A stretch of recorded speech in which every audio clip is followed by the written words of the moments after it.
Baik, kita mulai kajiannya. Bismillahirrahmanirrahim. Assalamualaikum Assalamualaikum warahmatullahi wabarakatuh. Innal hamdalillah nahmaduhu wa nasta'inuhu wa nastaghfiruh wa na'udzu billahi min syururi anfusina wa sayyiati a'malina may yahdihillahu fala mudhillalah wa man yudlil fala hadiyalah. Wa asyhadu an la ilaha illallah wahdahu la syarikalah wa asyhadu anna Muhammadan abduhu wa rasuluhu la nabiyya ba'dah. Allahumma shalli wa sallim wa barik ala nabiyyina Muhammadin wa ala alihi wa sahbihi ajma'in, amma ba'd. Baik jamaah hadirin Bapak dan Ibu yang insyaallah dimuliakan Allah Subhanahu wa taala. Alhamdulillah, di pagi hari ini kita kembali melanjutkan kajian rutin kita, kajian KIDI, kajian ilmu dasar Islam. Alhamdulillah kita sampai pada poin atau bab pembahasan tentang alam kubur atau disebut juga dengan alam barzakh.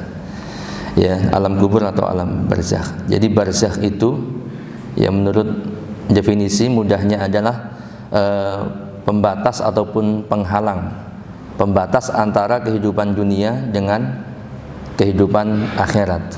Ya, seperti saya contohkan seperti ini.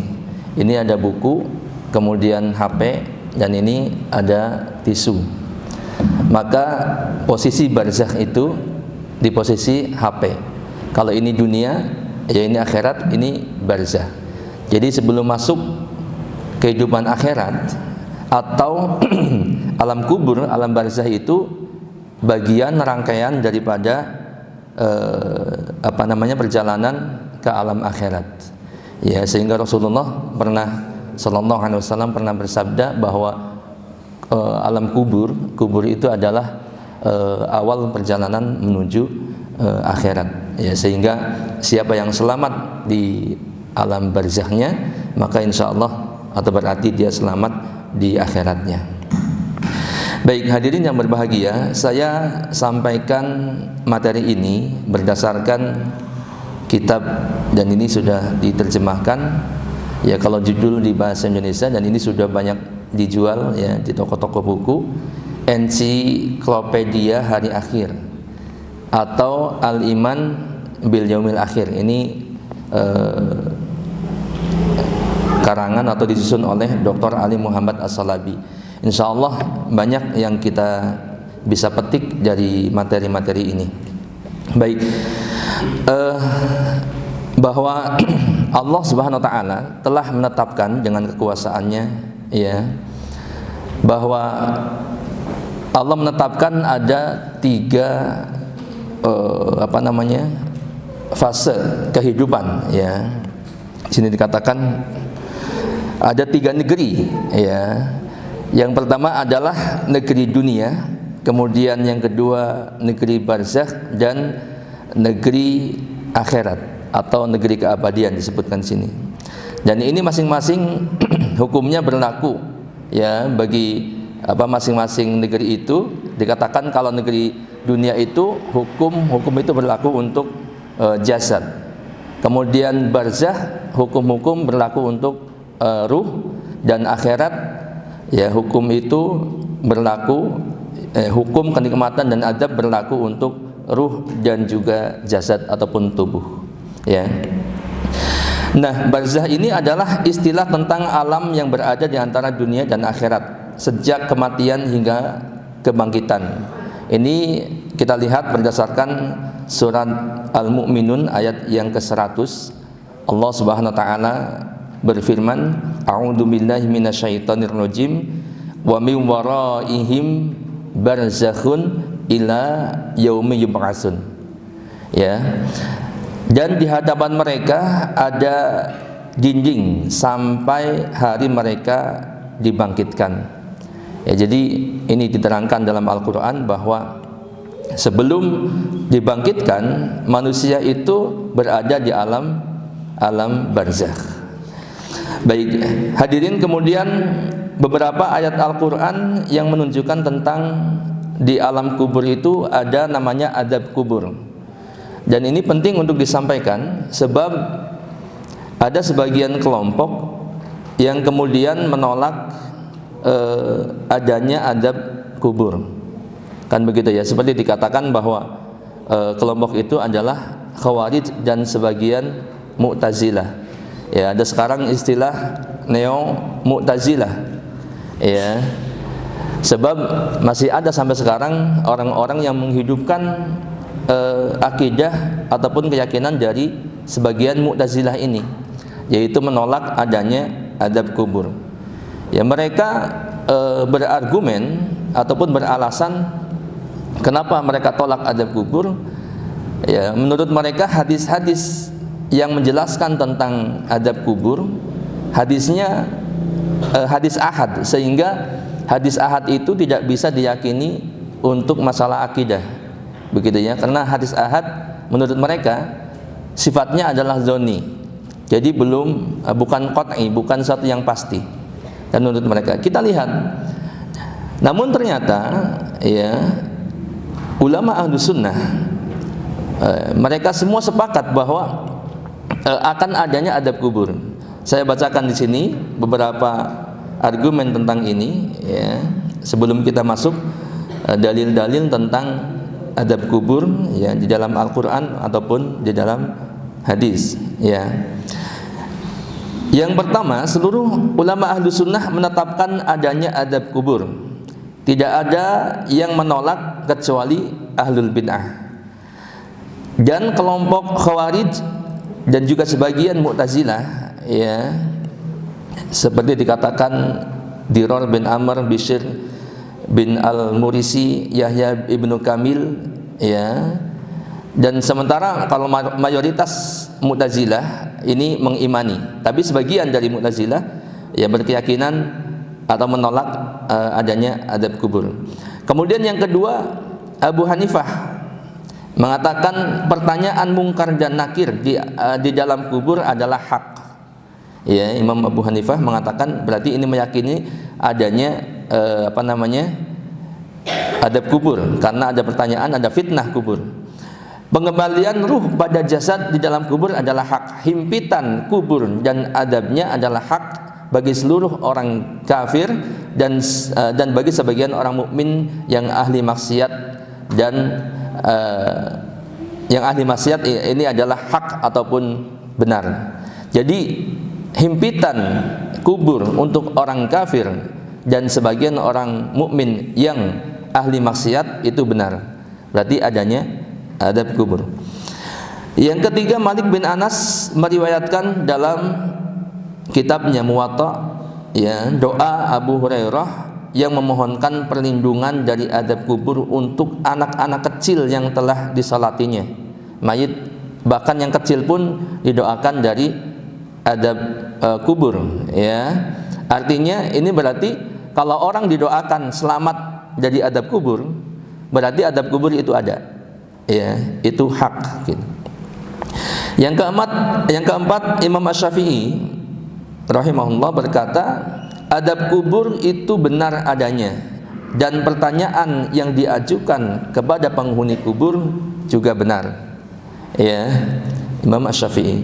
Kemudian Imam Ahmad rahimahullah berkata, di antara ajaran sunnah yang wajib dan barang siapa meninggalkan salah satunya maka tidak diterima daripadanya dan tidak termasuk ahlu sunnah adalah iman dengan adab kubur, dan bahwasanya umat ini adalah ditanya di dalam kuburnya tentang iman dan Islam. Ini termasuk bagian dari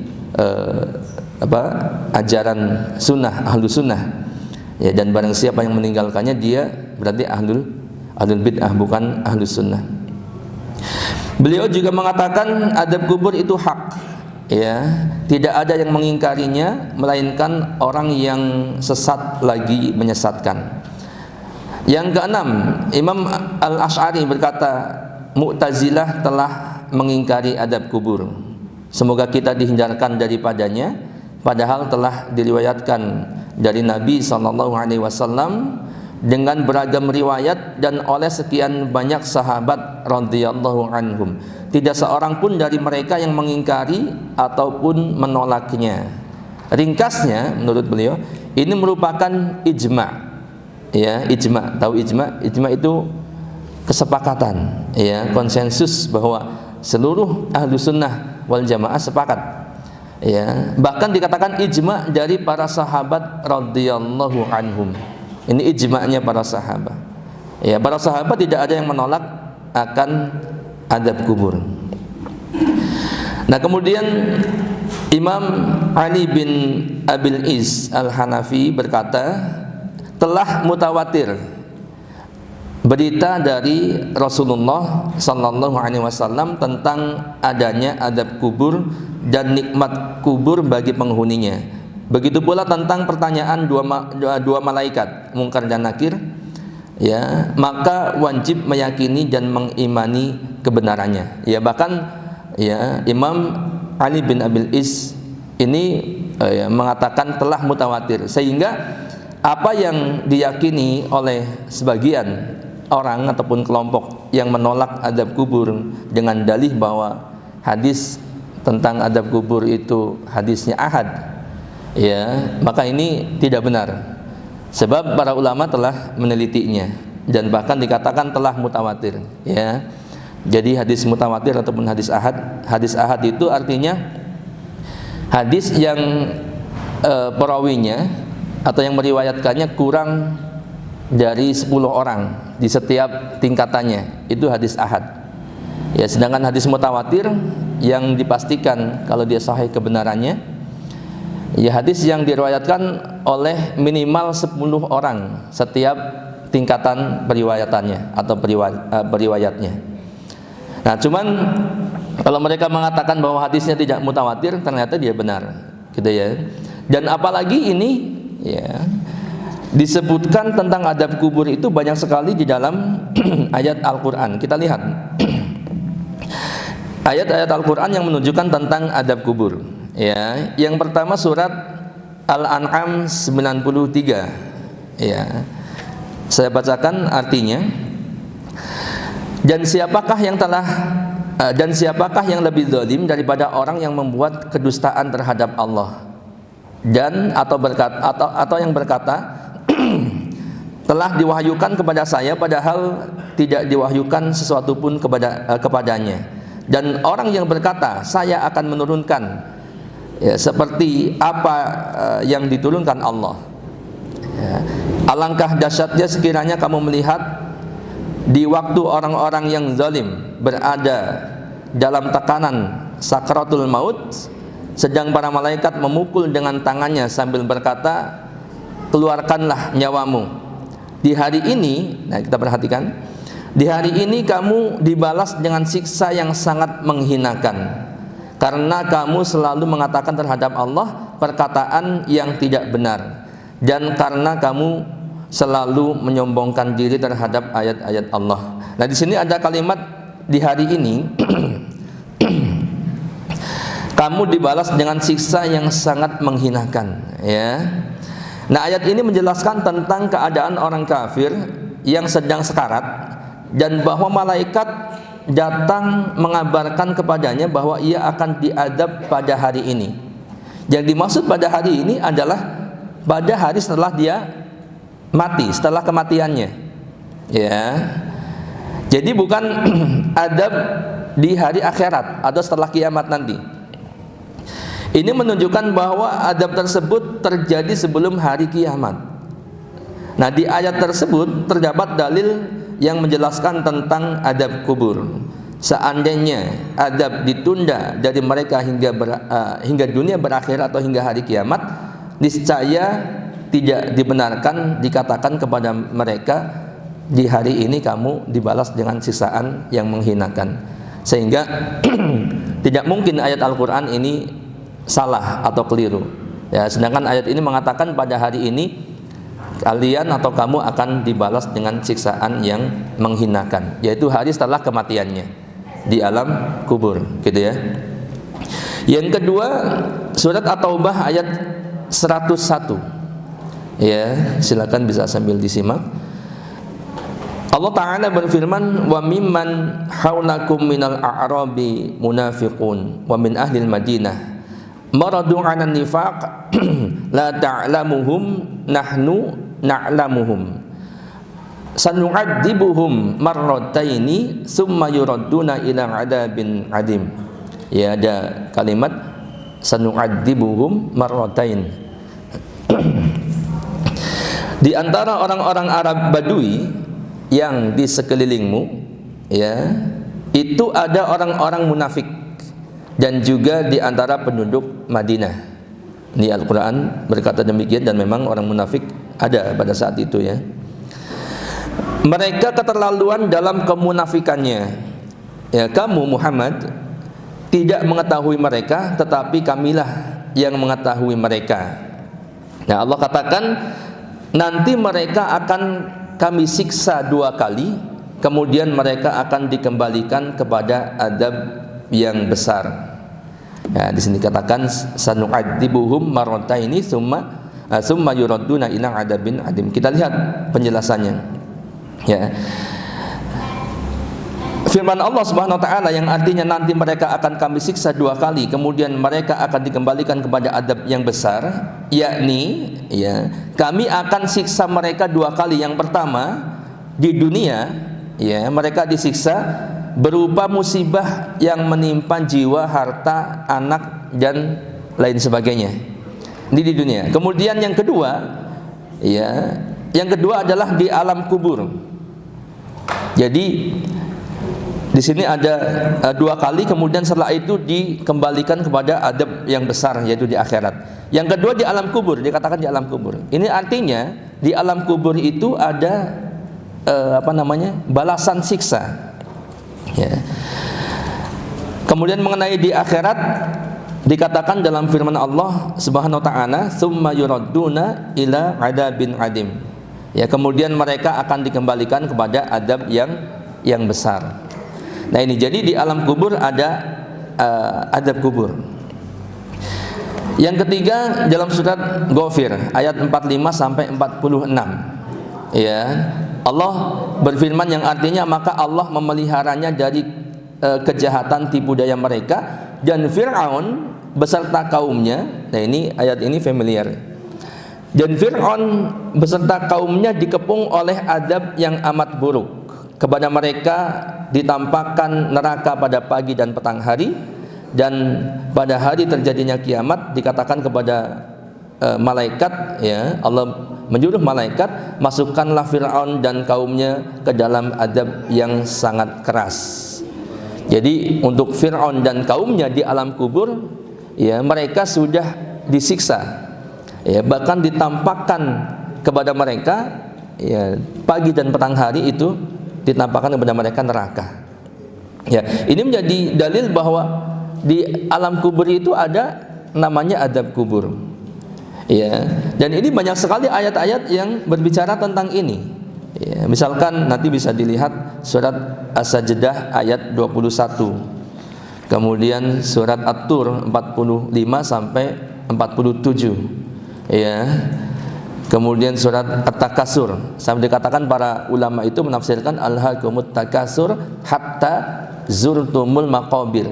Ini pun berbicara tentang adab kubur, gitu.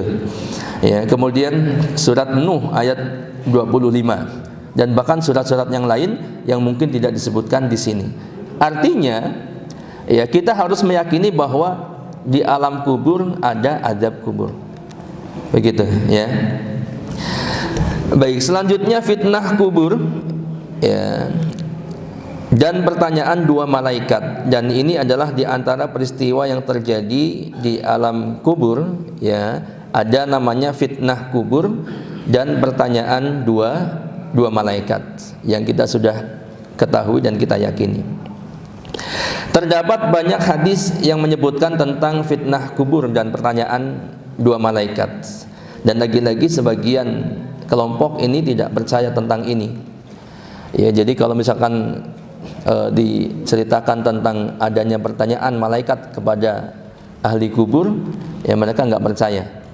Bahkan saya pernah baca, sudah lama sekali, cuman saya cari-cari lagi filenya tidak ketemu. Ya, bahwa orang-orang yang tidak percaya dengan adanya fitnah kubur, pertanyaan dua malaikat yang mendatangi mayit ya setelah kematiannya, setelah dikuburnya itu, sampai-sampai mereka membuat suatu pembuktian gitu. Jadi begitu mayit atau mayat dikubur ya, mereka letakkan satu gelas air, segelas air atau secangkir air di atas tubuh atau badan daripada si mayit itu yang dikubur. Ya, mungkin sengaja nguburnya itu ditelentangkan kemudian ditaruh di atasnya. Sebab dikatakan dalam riwayat itu kalau mayit sudah dikubur maka datang dua malaikat dan mayit itu didudukan kemudian ditanya, begitu kan? Nah, orang yang nggak percaya ini sampai membuat suatu pembuktian, gitu ya. Coba kalau benar mayit itu didudukan kemudian ditanya, berarti gelas ini tumpah, gitu kan? Air ini tumpah yang ada di gelas, sampai begitu. Nah, terus kemudian bagaimana akhirnya? Ya mungkin tidak air itu tidak tumpah, gelas itu tidak tumpah, dan bahkan mungkin kembali ke asalnya. Dan ini gampang bagi Allah untuk mengkondisikan seperti itu, betul tidak? Iya, mudah saja. Ya artinya apa? Sebab ini adalah sesuatu yang gaib. Ya, maka kita harus beriman kepada yang gaib, walaupun itu tidak terbukti secara tadi pembuktian. Ya, saking pengen percayanya atau saking tidak percayanya maka dibuat seperti itu. Nah, kalau itu terbukti kemudian terlihat ya bahwa itu tumpah kemudian bahkan kelihatan, maka ini bukan lagi beriman kepada yang gaib, kan begitu. Nah, artinya kita tetap wajib beriman ya kepada hal-hal seperti ini, sebab ini banyak sekali disebutkan dalam hadis-hadis Nabi yang sahih bahwa akan ada fitnah kubur dan pertanyaan dua malaikat yang mendatangi si mayit setelah dikubur.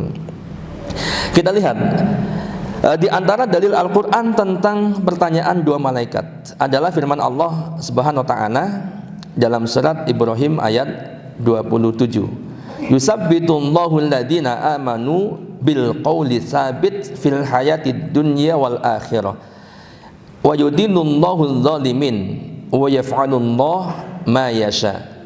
Allah meneguhkan iman, yusabbitullahu alladzina amanu bil qawli tsabit fil hayatid dunya wal akhirah.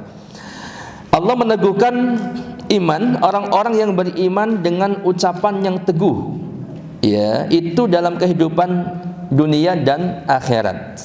Dan Allah menyesatkan orang-orang yang zalim dan memperbuat apa yang Dia kehendaki, dan Allah berbuat apa yang Dia kehendaki. Dalam hadis Al-Bara bin Azib, ini hadis tentang perjalanan kematian, ya, ruh. Ini sangat terkenal sekali hadis ini, hadis Al-Bara bin Azib, ya. Nanti kita akan lihat hadis panjangnya.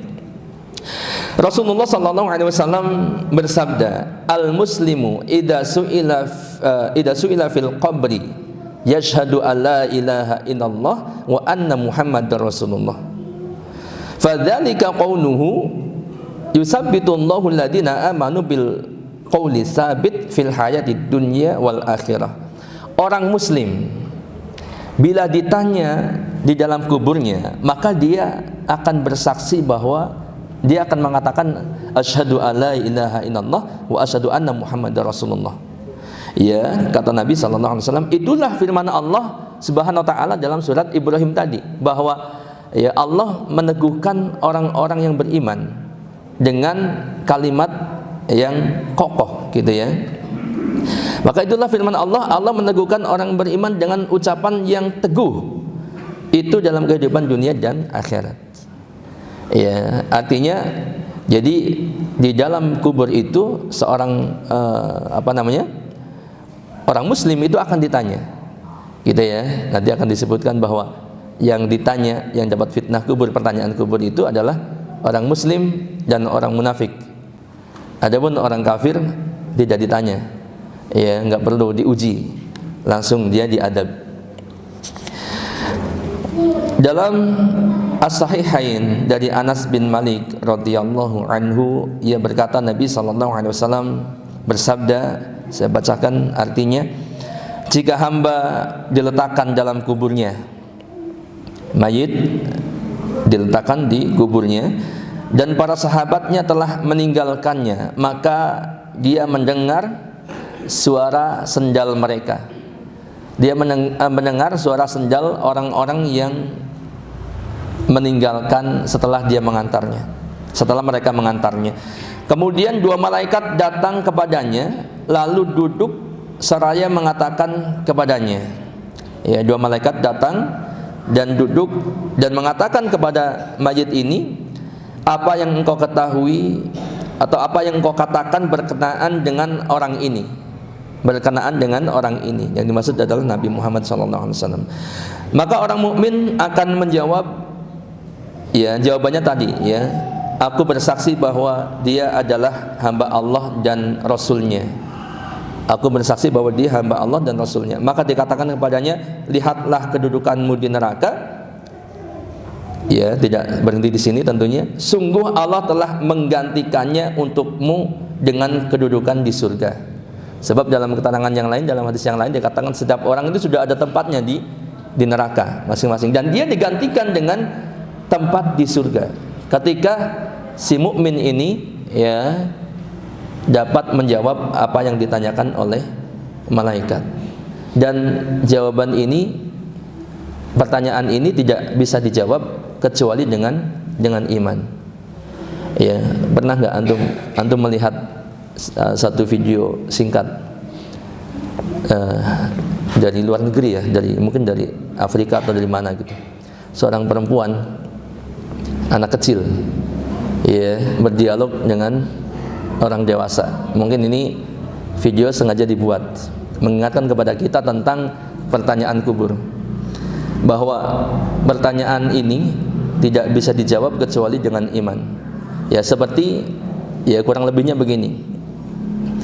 Kalau kita ditanya, ya, kalau sekarang kita ditanya nih, man rabbuka, siapa Tuhanmu? Semua orang yang ada yang muslim pasti tahu, dia akan menjawab, ya, Rabbi Allah, Rabbku adalah Allah, Tuhanku adalah Allah. Kemudian wa ma dinuka, apa agamamu? Mereka akan mengatakan diniyal Islam, agamaku Islam.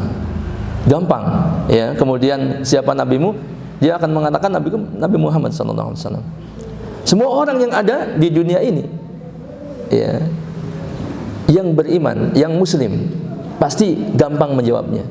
Cuman diibaratkan seperti ini, ya, kita tahu jawaban itu, tahu, semuanya tahu, bahkan anak-anak kecil pun tahu.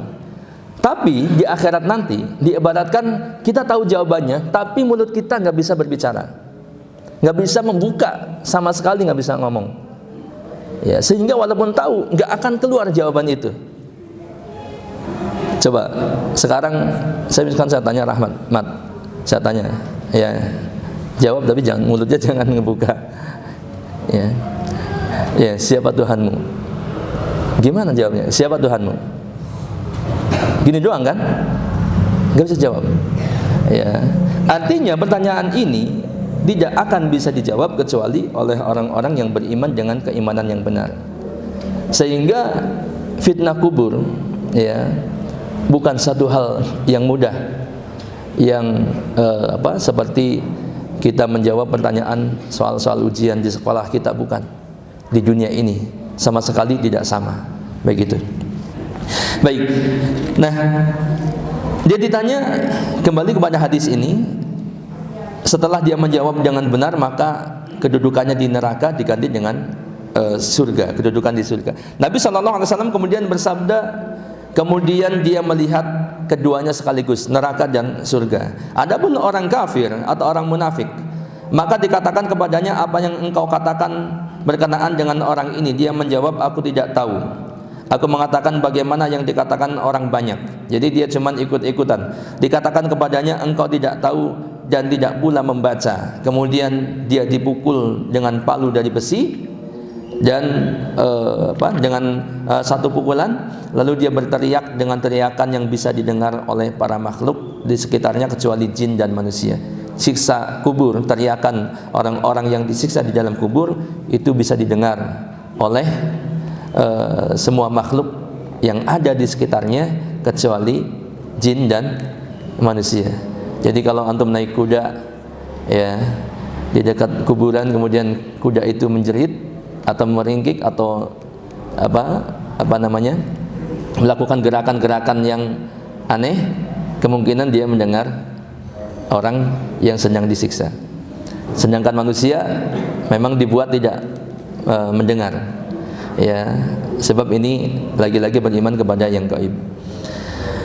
Baik, kemudian nama dua malaikat, singkatnya malaikat itu adalah malaikat mungkar dan nakir. Jadi bukan nama-nama yang lain, dan ini disebutkan dalam hadis yang cukup panjang. Ya, hadis ini riwayat At-Tirmizi. Baik, yang kedua dari poin ini tentang fitnah kubur, tadi yang satu adalah nama malaikat mungkar dan nakir, ya, dia datang setelah mayit dikuburkan. Yang kedua, ruh dikembalikan ke tubuh mayit pada saat ditanya di dalam kubur. Nah, ini juga pertanyaan yang sering muncul, bagaimana proses tanya jawab atau dialog di saat itu. Ya, ternyata ruh itu dikembalikan kepada mayit sebelum atau pada saat ditanya, gitu ya. Hadisnya cukup panjang, ya, lagi-lagi hadis Al-Bara bin Azib. Dia berkata, kami pergi bersama Nabi SAW mengiringi jenazah seorang Ansor hingga kami sampai di kubur, ya, maksudnya sampai di kuburan. Ketika jenazah dimasukkan ke liang lahat, Rasulullah kemudian duduk, sedangkan kami duduk di sekitar beliau, dan seakan-akan burung hinggap di atas kepala kami. Maksudnya kondisi itu hening sekali, ya. Kalau ada burung di sini kan diam, gitu ya, hening. Saat itu beliau memegang tongkat dan kemudian mencungkil-cungkil tanah, ya, ini sedang merenung, dan beliau memandang ke langit, ya, menengadah ke langit, lalu beliau bersabda, ya, beliau mengatakan, ista'idu billahi min adabil qabr, mohonlah perlindungan kepada Allah dari adab kubur.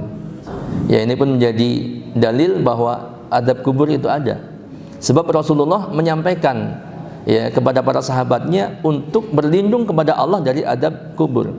Tidak mungkin diperintahkan berlindung kalau sesuatu itu enggak ada, kalau adab itu enggak ada. Begitu. Ya, ista'idu billahi min adabil qabr.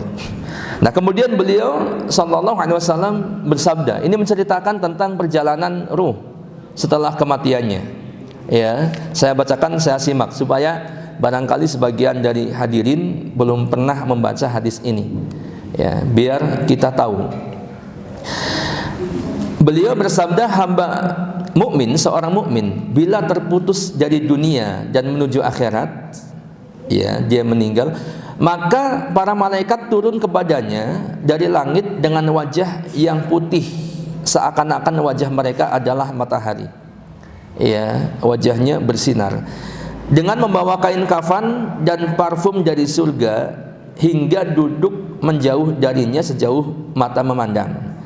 Kemudian malaikat maut datang hingga duduk di sisi kepalanya seraya mengatakan, wahai jiwa yang baik, ya, ayyatuhan nafsu at-tayyibah, wahai jiwa yang baik, ukhruji ila magfirati minallah wa ridwan, keluarlah kepada ampunan dan keridhaan Allah.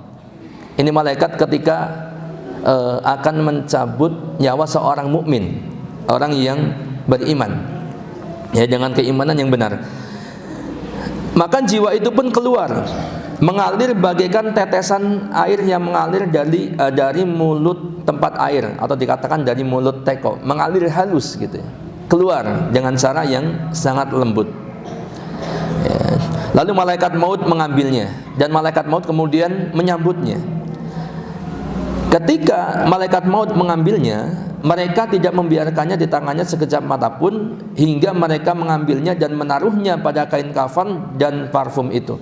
Ya, setelah diambil cepat-cepat diletakkan di kain kafan yang sudah penuh dengan parfum. Yang parfum itu dikatakan dari parfum dari surga. Lalu keluarlah darinya aroma kasturi yang paling harum yang pernah didapati di permukaan bumi. Ya, dari ruh itu ya muncul atau keluar aroma kasturi yang paling harum. Kemudian mereka membawanya naik, dan tidaklah mereka melewatkannya kepada keramaian malaikat. Ya, malaikat demi malaikat dilewatin, ya, melainkan para malaikat itu mengatakan, aroma harum apakah ini? Harum. Ya, para malaikat, harum apa ini? Harum apa ini? Harum apa ini? Ya, kemudian mereka menjawab, ini adalah fulan bin fulan. Disebutkan dengan nama yang paling baik, yang terbaik yang dulu mereka menyebutnya di dunia. Ya, misalkan ada seorang yang lebih paling suka dikatakan, disebut namanya Abu Fulan misalkan, disebutkan Abu Fulan misalkan, atau nama apa saja yang paling disukainya atau yang paling baik ketika di dunia disebutkan. Ya, hingga menyampaikannya ke langit dunia.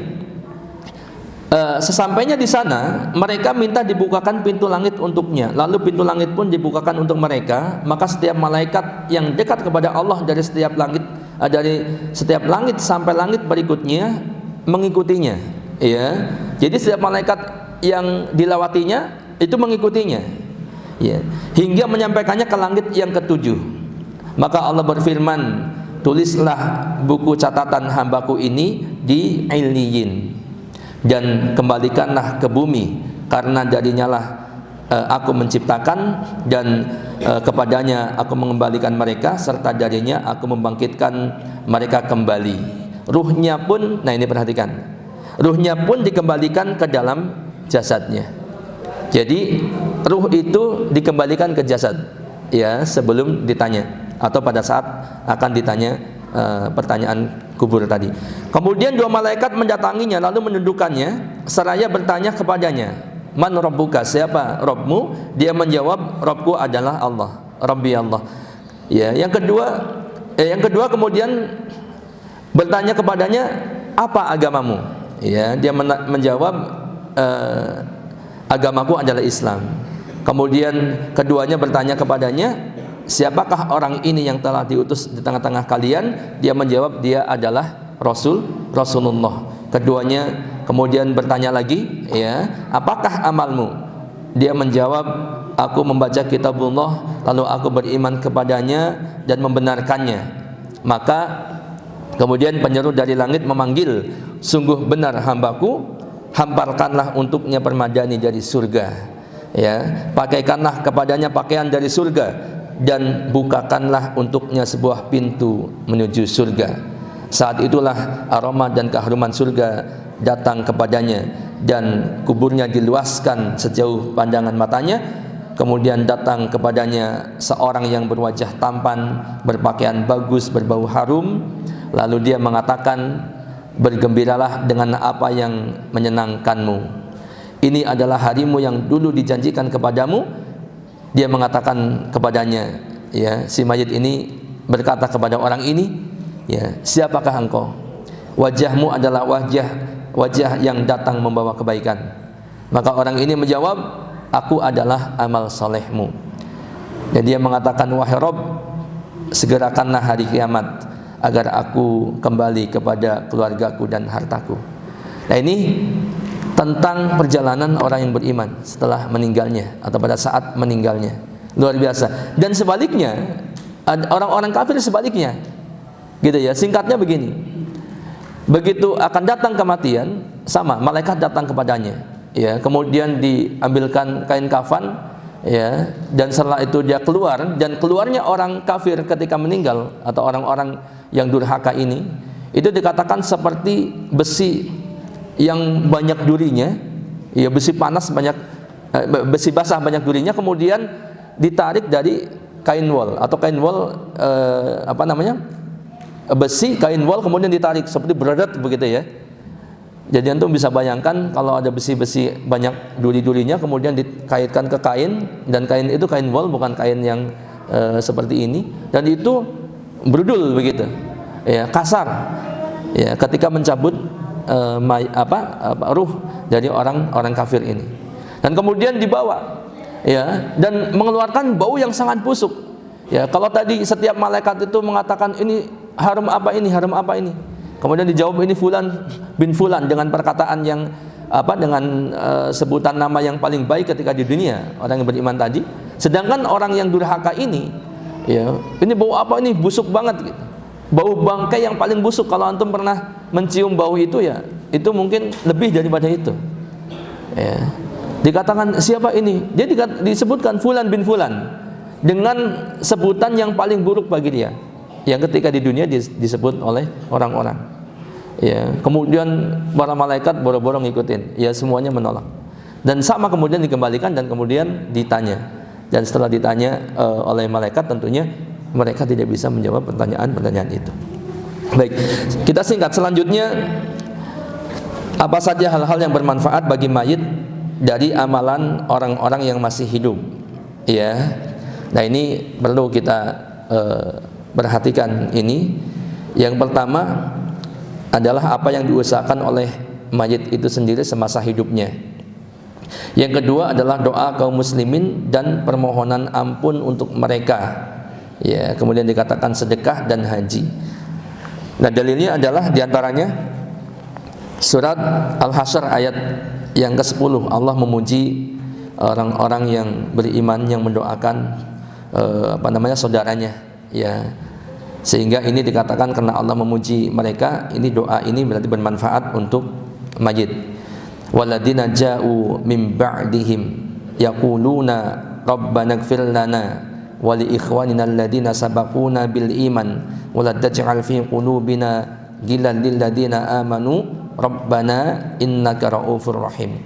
Dan orang-orang yang datang sesudah mereka, Muhajirin dan Ansar, mereka berdoa, ya Rabb kami, beri ampunlah kami dan saudara-saudara kami yang telah beriman lebih dahulu, ya, generasi yang terdahulu dari kami, dan janganlah engkau membiarkan kedengkian dalam hati kami, ya, terhadap orang-orang yang beriman. Ya Rabb kami, sesungguhnya engkau maha penyantun lagi maha penyayang. Jadi doa, kalau saudara kita, keluarga kita, bahkan teman kita, ya, wafat, meninggal dunia, maka doa-doa kita bermanfaat buat mayit, ya. Nah, kemudian adapun tentang di antara doa-doa yang dianjurkan, diperintahkan oleh Rasulullah SAW, di sini ada satu riwayat, jika Nabi SAW telah selesai menguburkan mayit, beliau berdiri di atasnya dan seraya mengatakan, mohonkanlah ampun buat saudara kalian dan mintakanlah keteguhan untuknya, karena sekarang dia akan ditanya. Ya, ini kembali menguatkan tentang fitnah pertanyaan kubur tadi. Ya, Rasulullah menguburkan mayit selesai, kemudian mengatakan kepada para sahabatnya, ya, mohonkanlah ampun kepada saudara kalian dan mintakanlah keteguhan untuknya. Sehingga doanya kita disunahkan untuk mendoakan setelah menguburkan mayit, mendoakan Allahumma gfir lahu, Allahumma sabithu. Ya, ya Allah ampunilah dia, ya Allah berilah keteguhan kepadanya, karena dia sedang ditanya atau sebentar lagi akan ditanya. Ya, pun demikian ketika kita melewati kuburan atau mungkin berziarah ke kuburan, maka kita diperintahkan untuk membaca doa, ya. Dan kadang doa ini lupa karena jarang dipakai, apalagi tempat kita jarang melewatin kuburan dan jarang juga, ya, berziarah kubur. Karena menurut, ya, sebagian orang ziarah kubur itu dilarang, ya. Padahal tidak dilarang. Dilarang kalau terjadi hal-hal, terjadi kesyirikan. Ziarah kubur jauh-jauh sampai ke Kediri misalkan. Ziarah kubur jauh-jauh sampai, nah itu ada apa-apanya itu. Ya.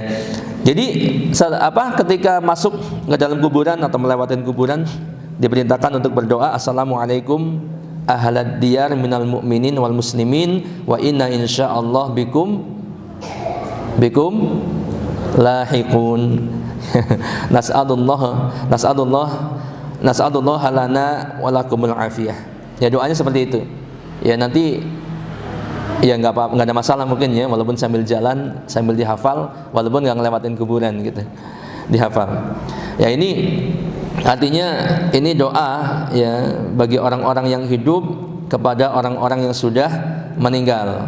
Ya, semoga keselamatan terlimpah atas kalian wahai penghuni negeri ini, yaitu penghuni kubur, alam barzah, dari kalangan orang-orang yang beriman dan orang-orang muslim, dan kami insyaallah akan menyusul kalian. Ya, aku memohon kepada Allah keselamatan untuk kami dan untuk kalian.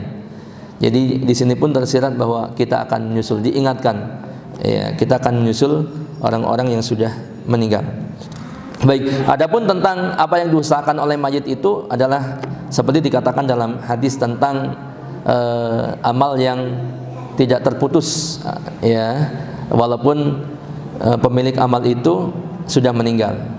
Idza matal insan in qata'a anhu amaluhu illa min salasatin, min sadaqatin jariyatin aw ilmin yuntafa'u bih aw waladin salihi yad'u lahu.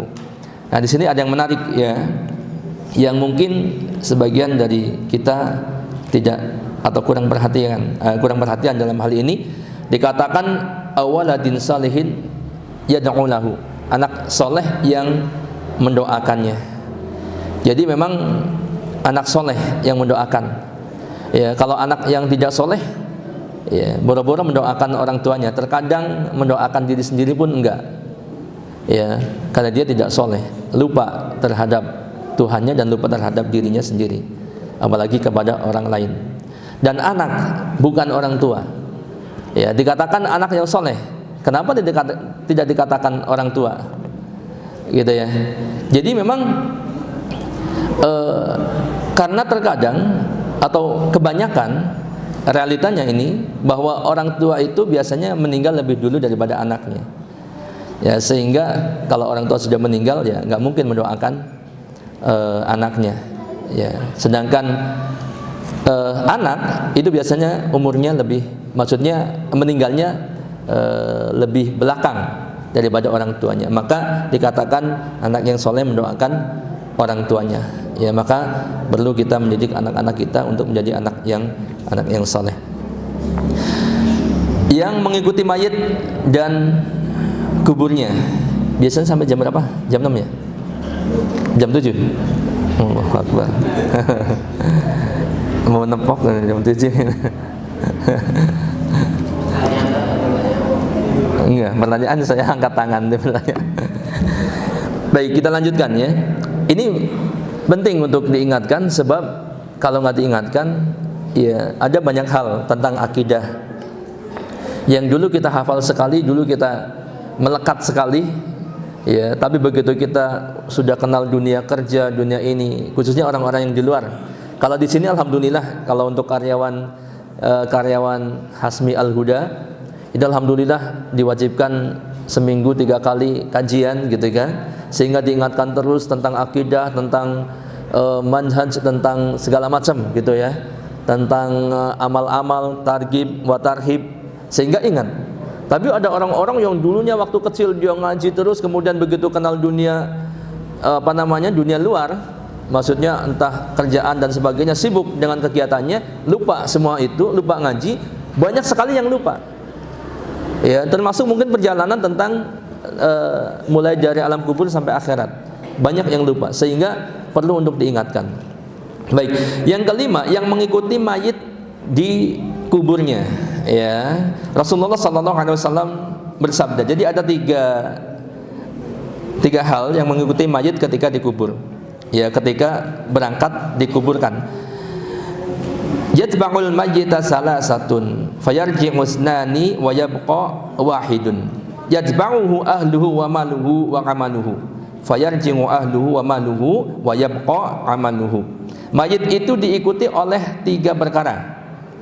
Ya, apa saja dikatakan yatba'uhu ahluhu wa maluhu wa amaluhu. Diikuti oleh keluarganya, ahluhu, kemudian hartanya dan amalnya. Ini tiga ini mengikuti mayit ketika dikubur. Ya, keluarganya otomatis mengikutinya. Ya, kemudian hartanya ikut nggak ketika dikubur? Ikut. Contohnya apa? Hartanya ikut kubur. Contoh kendaraannya. Ya, baik kendaraan itu dipakai oleh orang yang mengantarnya atau mengantarkan dia sendiri. Tentunya maksudnya mengantarkan dia sendiri, ada drivernya gitu ya. Kendaraannya ikut. Atau hartanya yang dimaksud adalah misalkan budaknya, baik budak laki-lakinya ataupun budak perempuannya, ikut nganter. Dan yang ketiga adalah amalnya. Ya, amalnya. Nah, ini ketiga ini. Ini aglabuhum, keumumannya begitu. Walaupun ada orang yang ketika meninggalnya, ya, itu tidak ada yang mengantarnya, yang mengikutinya kecuali amalnya. Ada yang demikian, gitu ya.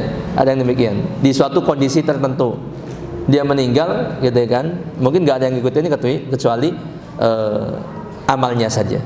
Tapi keumumannya tiga ini.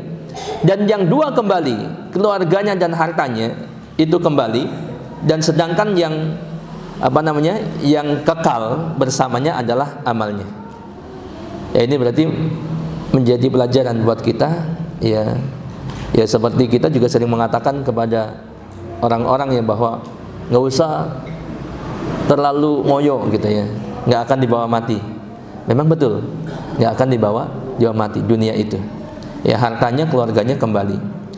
Sesayang apapun keluarga kita kepada kita, ketika kita mati tidak mungkin ikut dikuburkan. Ya, kubur adalah persinggahan pertama akhirat. Yang keenam. Nah, ini sampai-sampai ini benar-benar sesuatu yang mencekam gitu ya. Sampai-sampai Utsman bin Affan radhiyallahu anhu ditanya oleh seorang, ya, kenapa Anda ketika mengingat tentang surga dan neraka Anda tidak menangis, tapi begitu diingatkan tentang kubur, tentang kuburan, ya, Anda menangis? Apa kata Utsman bin Affan radhiyallahu anhu? Beliau mengatakan, ya, karena Rasulullah pernah bersabda, ya, pernah mengatakan bahwa kuburan ini adalah persinggahan pertama negeri akhirat. Dan siapa yang selamat di kuburnya itu berarti dia selamat di akhiratnya. Ya, ini titik poinnya. Sehingga ini perlu menjadi perhatian bagi kita untuk mempersiapkannya. Nikmat dan adab kubur ini diperoleh baik oleh orang yang dikuburkan maupun orang yang tidak dikuburkan. Nah, ini pertanyaan juga. Mungkin tadi Bapak Jun pertanyaan, bagaimana orang yang nggak dikubur gitu. Dan itu di buku Dinul Islam kita kalau tidak salah sudah dituliskan dan bisa dibaca bahwa jadi meskipun orang tidak dikubur, tetap dia mendapatkan nikmat dan ataupun adab kubur. Tetap berlaku bagi mereka. Ada orang misalkan meninggalnya itu di kremasi. Bukan dikremasi, kremasi itu apa? Dibakar gitu ya, dibakar. Kemudian mungkin setelah dibakar habis jadi abu, abunya dibuang di laut. Nah, bagaimana seperti ini? Ya, dia tetap mendapatkan adab kubur.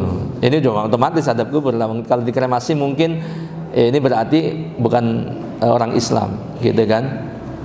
Maka ini dapat semuanya, baik yang dia meninggal di laut, tenggelam di laut, kemudian dimakan binatang buas, habis nggak tersisa, atau dikremasi tadi, tetap mereka semua berlaku baginya adab dan nikmat kubur. Ya, kemudian hikmah di balik adab dan nikmat kubur. Yang pertama, menunjukkan karunia Allah Subhanahu wa taala kepada para hambanya yang beriman lagi soleh, bahwa mereka diberi nikmat dalam kehidupan barzakh dan menghinakan serta mengadab orang-orang yang mendustakan lagi bermaksiat. Ya, ini karunia dari Allah. Jadi ada bedanya gitu ya. Orang yang baik, orang yang soleh dengan orang yang jahat gitu. Nggak sama. Dari setelah kematiannya pun berbeda kondisinya. Kalau sama aja ya buat apa? Ya, artinya berarti keadilan tidak ada. Jadi ada bedanya. Ada nikmat kubur, ada adab kubur. Orang yang soleh dapat nikmat, orang yang durhaka dapat adab. Ini. Yang kedua, menunjukkan kuasa Allah dalam mengadab orang-orang yang bermaksiat dan orang-orang kafir, serta memberikan nikmat kepada orang-orang mukmin yang benar keimanannya di alam kubur tanpa disadari oleh semua manusia. Yang ketiga, para mukallaf, orang-orang yang mendapat beban syariat, ketika mengetahui bahwa terdapat adab di dalam kubur atau adab dalam kehidupan barzakh, maka itu menjadi pengingat, penjera, ya, penjera, menjadikan dia jera dan penghalang bagi mereka dari perbuatan yang berakibat buruk di akhirat. Ya, ini pengingat, penjera, penghalang bagi kita untuk berbuat dosa karena tahu akan adanya adab kubur. Ya. Kemudian sebagai peringatan terhadap sebagian dosa kemaksiatan yang akan mendatangkan hukuman khusus yang pantas untuknya, seperti tidak bersuci dari kencing, ya, pipis di pinggir jalan kemudian udah masukin aja. Ya. Ini ancaman adab kubur, ya. Kemudian namimah, mengadu domba, ke sana ngomong ini, ke sini ngomong itu. Ya, ke sini jelek-jelekin yang ini, ke sini jelek-jelekin yang ini. Adu domba nih, hati-hati. Ini ancamannya adab kubur. Ya, dan lain sebagainya. Kemudian ada kalanya adab di dalam kubur atau dalam kehidupan barzakh itu sebagai penghapus sebagian dosa dan kemaksiatan yang pernah dikoleksi oleh hamba semasa hidupnya di dunia, sehingga dia datang pada hari kiamat dalam keadaan tidak memiliki dosa. Ya, jadi seperti dibersihkan, ya, kemudian datang ke hari kiamat tidak ada dosa. Adab kubur itu ada kalanya untuk meringankan hukuman hamba ketika di neraka pada hari kiamat. Nah, ini diantara hikmah, ya, adanya adab dan nikmat kubur, ya. Nah, kemudian adab kubur apakah itu terus menerus? Sedikit lagi, ya. Apakah itu terus menerus? Nah, ini tergantung dari besarnya dosa. Ya. Ada yang karena dosanya kecil maka boleh jadi berhenti di dalam kubur adabnya itu. Ada juga yang kalau orang kafir jelas diadab terus sampai hari kiamat. Ya, kemudian ada satu riwayat tentang orang yang melakukan isbal, ya, isbal, menjulurkan kainnya sampai menutupin mata kaki, ya, karena sombong. Ya, di sini katakan ketika seorang menjulurkan kain sarungnya karena sombong, tiba-tiba dia ditenggelamkan, ya, ditenggelamkan, dikatakan khusifa bihi, ditenggelamkan ke dalam tanah.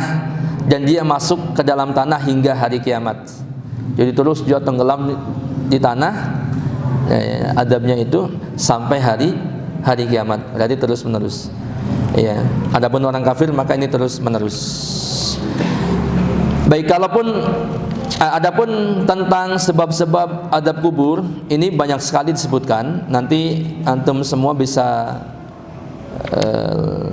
lihat, ya, di dalam kitab-kitabnya dibuka kembali atau di dalam situs-situs sudah banyak dituliskan. Ya, ini secara globalnya, ya, semua semua dosa-dosa, baik terutama dosa besar seperti syirik kepada Allah, kemunafikan, namimah, gulul, berkhianat. Ada satu kisah di tentang Rasulullah pernah mengutus seorang, ya, untuk mengumpulkan harta rampasan perang. Kemudian orang itu mengambil tanpa izin, ya, kepada Rasulullah, mengambil sebuah baju namanya baju zirah. Maka kata Nabi, sekarang ketika dia dikuburkan itu, ya, sekarang ia dipakaikan baju zirah yang semisal yang terbuat dari api di alam barzakh itu. Dia berkhianat atas hal itu, ya. Kemudian tadi menjulurkan kain sampai mata kaki karena sombong. Kemudian orang yang berhutang, ya, orang yang meninggalkan sholat fardu tertidur karena meninggalkan sholat fardu karena tertidur, pendusta, pezina laki-laki dan perempuan, kemudian pemakan harta riba, ya, tidak berpuasa di bulan Ramadan tanpa uzur, wanita yang menghalangi anaknya dari air susunya tanpa uzur, ya, mengurung hewan dan menyiksanya, orang-orang yang mengatakan apa yang tidak mereka perbuat, meratapi mayit, mencuri dan seterusnya. Ini termasuk penyebab adab kubur. Dan sebaliknya, yang menyelamatkan dari adab kubur tentunya yang pertama adalah tauhid, mengesahkan Allah Subhanahu wa taala, istiqomah dalam ketaatan kepada Allah, salat, zakat, puasa, melakukan berbagai ketaatan kepada Allah. Kemudian syahadah, ya syahid, mati syahid di jalan Allah. Kemudian ribat, berjaga-jaga di perbatasan, ya, untuk menghalau musuh atau menjaga pergerakan musuh. Berlindung kepada Allah dari adab kubur. Ini doa-doa yang bisa panjatkan, berlindung kepada Allah dari adab kubur. Kemudian doa secara umum menjauhi sebab-sebab adab kubur yang tadi disebutkan. Wallahu a'lam bishawab. Ini yang dapat disampaikan, ya, walaupun mungkin tidak menyeluruh, bahkan sebagian disampaikan secara ringkas, tapi insyaallah mudah-mudahan memberikan manfaat, faidah yang banyak untuk kita semuanya dan menambah keimanan kita kepada Allah, dan insyaallah mudah-mudahan Allah selamatkan kita dari adab kubur atau dari fitnah dan adab kubur. Wallahu a'lam, mohon maaf atas segala kekurangannya. Assalamualaikum warahmatullahi wabarakatuh.